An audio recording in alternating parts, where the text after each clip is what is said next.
અમદાવાદની નગરદેવી માં ભદ્રકાળીની નગરચર્યા દરમિયાન આજે ભક્તિ અને યોગનો અનોખો સંગમ જોવા મળ્યો। જગન્નાથ મંદિર પાસે શાળાના વિદ્યાર્થીઓ દ્વારા યોગની વિવિધ મુદ્રાઓ પ્રદર્શિત કરી અને માતાજીની યાત્રાનું ભવ્ય અને અનોખી રીતે સ્વાગત કરવામાં આવ્યું। નગરયાત્રાના રૂટ પર વિદ્યાર્થીઓના કૌશલ્યને જોઈ ભક્તો પણ મંત્રમુગ્ધ બન્યા હતા।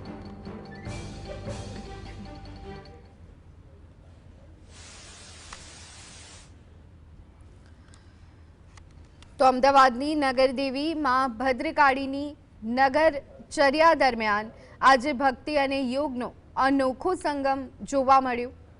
માં ભદ્રકાળીની નગરચર્યાને લઈ ઘણા દિવસોથી તૈયારીઓ ચાલી રહી હતી।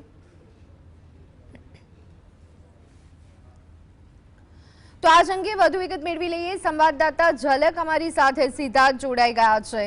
ઝલક, અમદાવાદની નગરદેવી માં ભદ્રકાળીની નગરચર્યા અનોખી રીતે સ્વાગત કરવામાં આવ્યું, શું વિગતો? જી, આજે જે નગરદેવી જે ભદ્રકાળી માતાજી છે તે નગરચર્યાએ નીકળ્યા છે ત્યારે તમે જોઈ શકો છો કે જે નગરચર્યા છે, માતાજીનો જે રથ છે તે નગરચર્યા કરતો છે તે જગન્નાથ મંદિર ખાતે છે તે આવી પહોંચ્યો છે અને જે ભક્તો છે તે ભક્તો અહીંયા મોટી સંખ્યામાં જે દર્શન કરવા માટે છે તે આવ્યા છે અને દર્શન કરતા છે તે નજરે પડી રહ્યા છે। સવારે જે ભદ્રકાળી મંદિરથી જે માતાની જે નગરચર્યા છે તે નીકળી હતી। 3 દરવાજા, માણેક ચોક, ખાડિયા, રાયપુર, સારંગપુર કોર્પોરેશન થઈને જે નગરચર્યા છે તે હાલ જે જગન્નાથ મંદિર ખાતે આવી પહોંચી છે। કોર્પોરેશન ખાતે જે નગરચર્યા છે જે માતાજીના રથનું સ્વાગત કરવામાં આવ્યું અને અહીંયા જગન્નાથ મંદિર ખાતે પણ દિલીપદાસજી મહારાજ દ્વારા તેમનું સ્વાગત કરવામાં આવ્યું। ત્યારે વાત કરીશું જે દર્શનાર્થીઓ સાથે। આપનું નામ? માયાબેન। માયાબેન, તમે અહીંયા આવ્યા છો દર્શન કરવા નગરયાત્રામાં, શું કહેશો, ક્યાંથી આવ્યા છો? હું ન્યૂ રાણીપથી આવી છું। મને બહુ આનંદ થયું છે। મારા બધા કામ પરિપૂર્ણ થયા છે। માના આશીર્વાદ હંમેશા અમારા ઉપર છે। જે ભક્તો આવે બધાની ઈચ્છા પરિપૂર્ણ થાય છે। પહેલી વખત આવ્યા છો કે ગઈ વખતે આવ્યા? ના, ગઈ વખત હું નહોતી આવી શકી, પણ આ વખત આવી છું। મને બહુ આનંદની અનુભૂતિ થઈ રહી છે। તમે ક્યાંથી આવ્યા છો? જી, અમે દેવી પૂજક પટ્ટી સમાજ છીએ। અમે સર્વ સંબંધપુરામાંથી આવ્યા છીએ। ભદ્રકાળી માતાજીની પ્રતાપે અમે હર રવિવારે ભદ્રકાળી માતાના મંદિરે જઈએ છીએ અને શ્રદ્ધા પૂર્ણ થાય છે। અમારી મનોકામના પણ પૂર્ણ થાય છે। બોલો ભદ્રકાળી માત કી જય। વધુ એક દર્શનાર્થી છે, તમે શું કહેશો?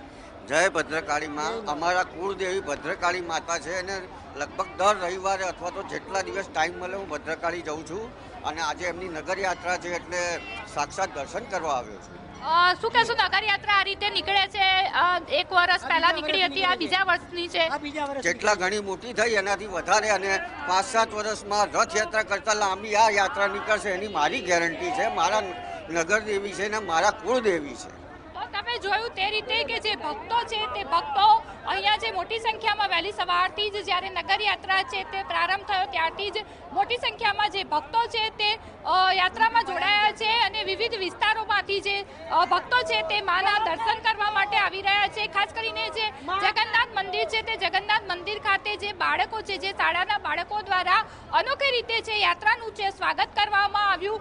યોગની વિવિધ મુદ્રા કરીને જે યાત્રાનું છે તે બાળકો દ્વારા સ્વાગત કરવામાં આવ્યું। કહી શકાય કે જે રીતે જગન્નાથ ભગવાનની અષાઢી બીજના રોજ અષાઢી બીજના રોજ જે રથયાત્રા યોજાય છે તેવી જ યાત્રા જે શરૂ કરવામાં આવી છે। ગત વર્ષે ભદ્રકાળી માતાની જે યાત્રા શરૂ કરવામાં આવી હતી, આજે આ વખતે બીજું વર્ષ છે ત્યારે યાત્રા છે તે રથયાત્રા જેવો જ માહોલ છે તે જોવા મળી રહ્યો છે। અખાડા હોય, ભજન મંડળી હોય કે પછી બેન્ડ બાજા હોય, ભક્તોમાં ભારે ઉત્સાહ જોવા મળી રહ્યો છે। જી, આભાર ઝલક, સમગ્ર માહિતી આપ